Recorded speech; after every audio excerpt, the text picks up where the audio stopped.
Hello my dear student, welcome to K Chauhan vision. हम lesson पढ़ रहे हैं कंट्रोल एंड कोऑर्डिनेशन। इसमें आज जो मैं टॉपिक लेने जा रही हूँ वो है प्रतिवर्ती क्रिया या रिफ्लेक्स एक्शन। ये वो क्रियाएं होती हैं जो हमारे ब्रेन की भागीदारी के बिना ही हो जाती हैं। ठीक है, इसमें ब्रेन पार्ट नहीं लेता और हमारी इच्छा के बिना ही हो जाती है, हमें पता भी नहीं लगता है। ठीक है, तो प्रतिवर्ती क्रियाएं क्या होती है, इस पे हम पूरा एक टॉपिक करेंगे। तो बच्चों, मैं कुछ नहीं करती हूँ, आपकी गाइड बुक में से ही क्वेश्चन ये निकालती हूँ। ठीक है, और जहाँ से मेरे को ये अच्छा क्वेश्चन मिलता है वो मैं लेती हूँ और फिर उसको एक सिस्टम में लगाकर आपके लिए लेके आती हूँ। तो आज मैंने टोटल 6 क्वेश्चन इसी टॉपिक पर जो है वो सिलेक्ट किए हुए हैं।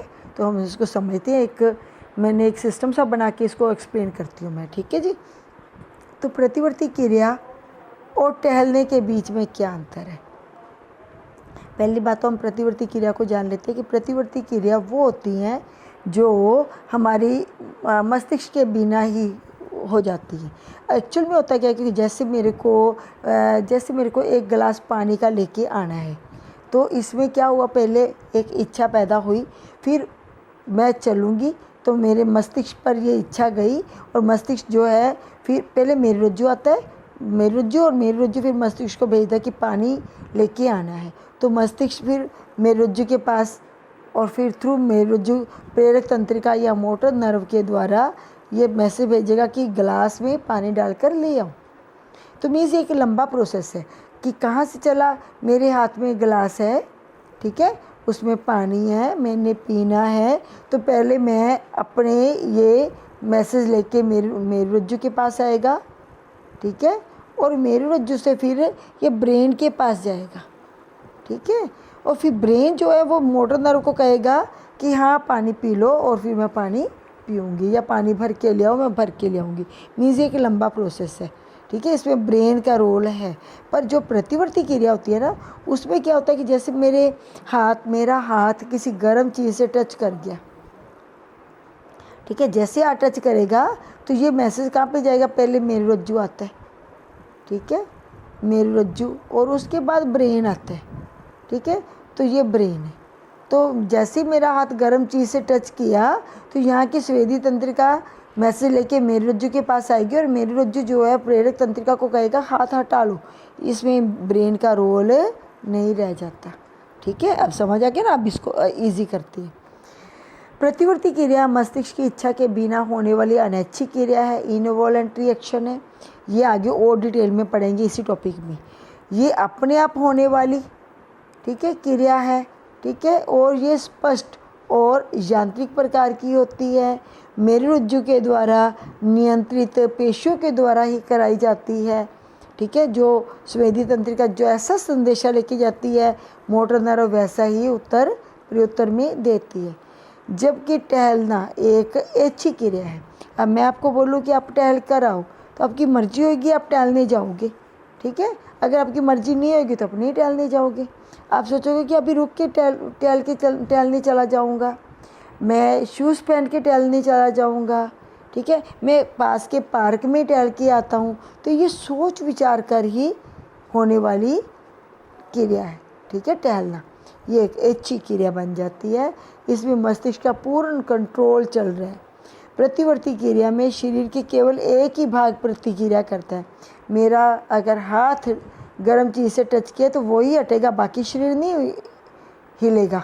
ठीक है, वही अंग मेरा भाग लेगा। जबकि टहलने में पूरे शरीर का ही एक स्थान से दूसरे स्थान तक जाना पड़ता है। ठीक है, ये क्वेश्चन तो हो गया होगा क्लियर आपका। ठीक है, नेक्स्ट आता है प्रतिवर्ती क्रिया में क्या मस्तिष्क की कोई भूमिका है। अभी मैंने आपको बताया था कि प्रतिवर्ती क्रिया तो मस्तिष्क के द्वारा संचालित ही नहीं की जाती, ये तो सिर्फ मेरी रज्जु के द्वारा ही संचालित की जाती है। प्रतिवर्ती क्रियाएं मस्तिष्क के द्वारा परिचालित नहीं होती, मेरी रज्जु के द्वारा नियंत्रित पेशियों की अनैच्छिक क्रियाएं जो होती है ना, उनके प्रेरक के प्रत्युत्तर मीन्स जो वो मेरी रज्जु मोटर नर्व को संदेशा देता है, वही फिर अंग के द्वारा कार्य करवाया जाता है। मोटर नर्व के द्वारा करवाया गया कार्य है। ये क्रियाएं चाहे मस्तिष्क की इच्छा के बिना होती हैं, पर बाद में मस्तिष्क को इसकी सूचना जरूर पहुंचती है। जैसे ही आपका हाथ हट गया, उसके बाद आप देखते हो ना, आपको पता लगता है वो गर्म चीज़ थी, टच कर गया मेरा हाथ, है ना, पहले नहीं पता होता आपको। तो ये सोचने विचारने की प्रक्रिया होती है। ठीक है, तो क्वेश्चन था प्रतिवर्ती क्रिया में मस्तिष्क का क्या भूमिका है। What is the role of brain in reflex action. ठीक है, तो मैंने अभी तक आपको 2 क्वेश्चन कराए हैं। पहला क्वेश्चन था रिफ्लेक्स एक्शन और टहलने में क्या, प्रतिवर्ती क्रिया और टहलने में क्या अंतर है। What is the difference between a reflex action and walking. ठीक है, सेकंड मैंने क्वेश्चन कराया what is the role of brain in reflex action. तो आपको पता लग गया कि ब्रेन का तो कोई भी रोल नहीं होता। तो ये क्रियाएं मेरुरज्जु के द्वारा ही कंट्रोल की जाती हैं। सपोज करो अगर मेरुरज्जु खराब हो जाए, वो डैमेज हो जाए, तो क्या प्रतिवर्ती क्रिया हो पाएगी। सोचो ज़रा, प्रतिवर्ती क्रिया हो पाएगी अगर मेरुरज्जु हमारा डैमेज हो जाता है, खराब हो गया किसी का मेरुरज्जु, तो प्रतिवर्ती क्रिया नहीं हो पाएगी। और हमारे शरीर का कितनी सारी इनवॉलंटरी रिएक्शंस भी, जो क्रियाएं हैं वो भी नहीं हो पाएंगी। ठीक है, ये अभी टॉपिक बाद में लूँगी जब ब्रेन वाला कराऊंगी तब। हाँ जी, इसके बाद involuntary action and reflex action. अनैच्छिक क्रियाएं, वो क्रियाएं जो हमारी इच्छा के बिना ही हो जाती हैं, अपने आप हो जाती हैं। ठीक है, वो क्रियाओं को हम क्या कहते हैं, इनवॉलंटरी क्रियाएं कहते हैं। रिफ्लेक्स एक्शन तो आपने पढ़ा ही हुआ है कि कोई भी बाहरी संवेदना जो आएगी उसके उत्तर में तुरंत और अपने आप होने वाली क्रिया प्रतिवर्ती क्रिया है। मस्तिष्क का कोई भी नियंत्रण नहीं है, मेरुरज्जु के द्वारा नियंत्रित की जाती हैं। प्रतिवर्ती क्रियाएं जो हैं वो मोटर, ठीक है, अपने आप मोटर नर्व के द्वारा होने वाली, मोटर न्यूरॉन के द्वारा होने वाली क्रियाएं हैं। जैसे जो है हमारी जो बोलेंगे इसको, गर्म चीज़ से हाथ टच कर जाना, अपने आप हो गया ना। तो ये हमारा जो है हाथ अपने आप हट जाता है। तो ये कौन सी अभिक्रिया होगी, प्रतिवर्ती अभिक्रिया होगी। पलक झपक जाना, आँख के पास कुछ आ जाए तो एकदम से पलक झपक जाती है। गले में कुछ आ गया, आपको पता भी नहीं लगेगा, जस्ट सलाइवा भी लग जाए तो भी आपको खांसी आ जाती है। तो ये सब भी प्रतिवर्ती क्रियाएं और अनैच्छिक क्रियाओं का मिला जुला रूप है। ठीक है, ये तो प्रतिवर्ती क्रिया ही है, क्लियर। अब कहते हैं अनैच्छिक क्रियाएं भी प्राणियों की इच्छा के द्वारा नहीं होती, अपने आप ही हो जाती है। जैसे आपकी हार्ट की जो स्पीड है वो चल रही है, आप सोचो कि मेरे अभी हार्ट बीट को मैंने रोकना है कुछ देर के लिए, सांस को रोकना है मैंने कुछ देर के लिए, क्या रोक लोगे, नहीं रोक सकते।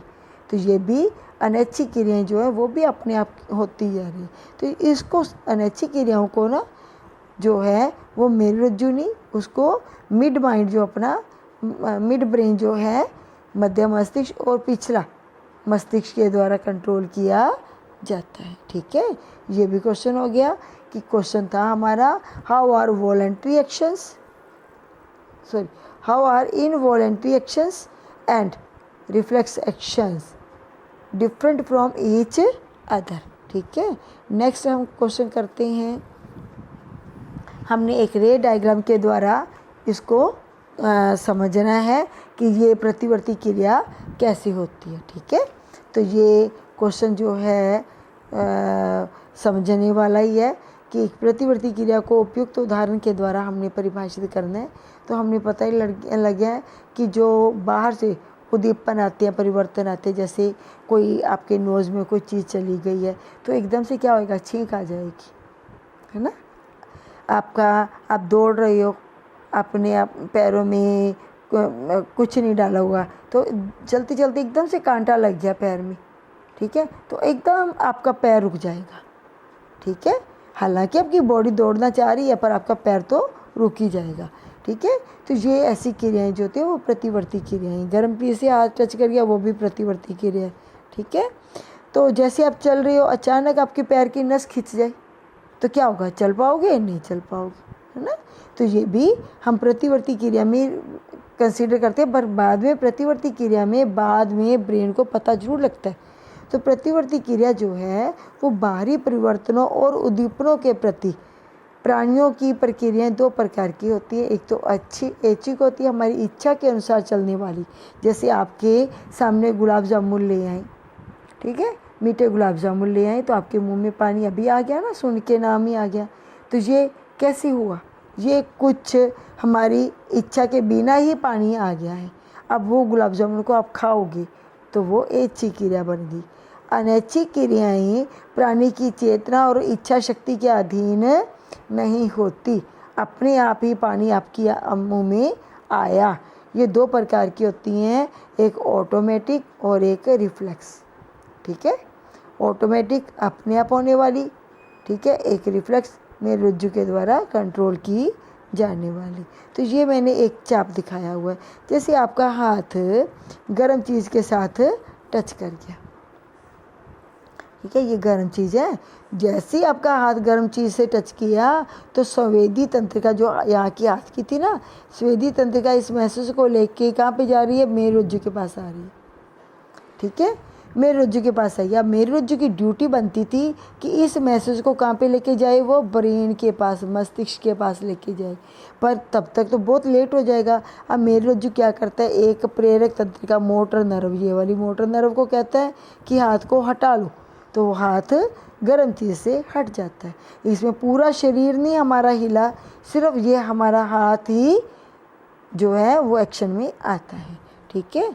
जैसे अगला क्वेश्चन आ गया, छींक आने में होने वाली घटनाओं का वर्णन कीजिए या मार्ग प्रदर्शित कीजिए।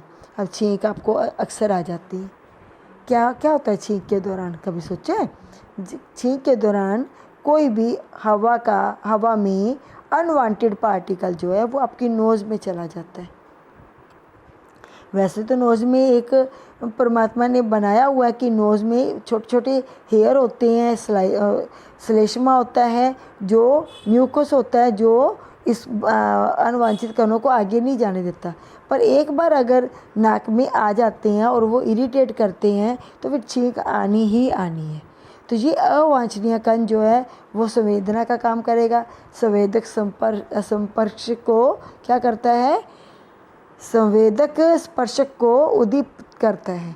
संवेदना एक प्रेरणा में बदल जाती है। अब प्रेरणा को कौन लेगा? संवेदक तंत्रिका लेगी, ठीक है। ये संवेदक तंत्रिका इस प्रेरणा को लेकर कहाँ पे जाएगी? मेरे रज्जु के पास जाएगी। अब मेरे रज्जु क्या करेगा? इस संवेदना के जो संवेदना का उद्दीपन था है ना, उसका उत्तर देने के लिए मोटर तंत्रिका, ठीक है, प्रेरक तंत्रिका, ये रहा।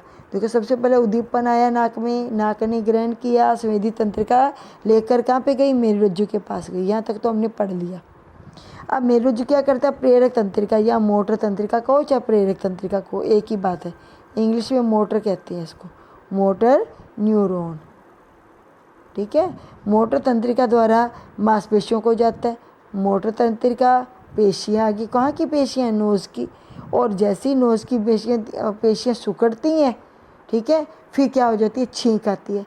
इस क्रिया को हम प्रतिवर्ती क्रिया कहते हैं, जो तुरंत हो जाती है और मस्तिष्क के आदेश की आवश्यकता नहीं रहती। छींकने के कार्य का मार्ग क्या होगा? इस प्रकार होगा। सबसे पहले उद्दीपन, अवांछनीय कण, फिर नाक, फिर संवेदी तंत्रिका, कहाँ पे है? संवेदी तंत्रिका नहीं लिखा, इन्हें संवेदक तंत्रिका लिखा हुआ है। फिर मेरुरज्जु, फिर प्रेरक तंत्रिका,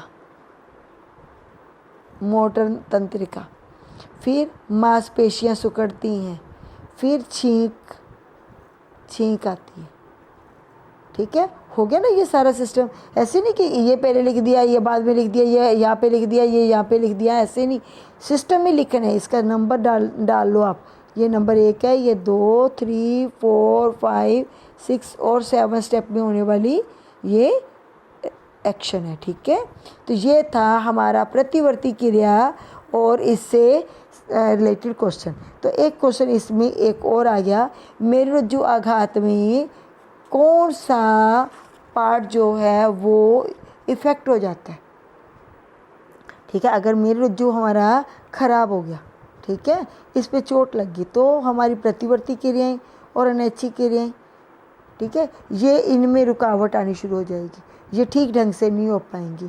पर्यावरण की, हमारे एनवायरनमेंट की कोई भी सूचना जल्दी जल्दी हमारे मस्तिष्क तक तो पहुंचती ही नहीं, आपको पता ही है। आगत निर्गत तंत्रिकाओं के आगत निर्गत मीन्स संवेदी और मोटर तंत्रिकाओं के बंडल से होती हुई मस्तिष्क तक पहुंच जाएंगी, और क्या होगा, वह तुरंत प्रभावी अंगों में ना पहुंचकर मस्तिष्क के द्वारा उस अंग तक ही पहुंचेंगी। ऐसा होने से अधिक देर भी लगेगी और मस्तिष्क पर भी बहुत अधिक उस बर्डन पड़ेगा। मस्तिष्क को तो और भी बहुत सारे काम है काम करने के लिए, ठीक है, तो एक्स्ट्रा बर्डन भी पड़ेगा। तब तक तो हमारा वो अंग जो है वो खराब हो जाएगा। तो ये था हमारा प्रतिवर्ती क्रियाओं से रिलेटेड 6 क्वेश्चन। मेरे को लगता है आपको ये क्वेश्चन अच्छे लगे होंगे, ठीक है। और thanks for watching this video. Please like and share this video to concerned students. Thank you.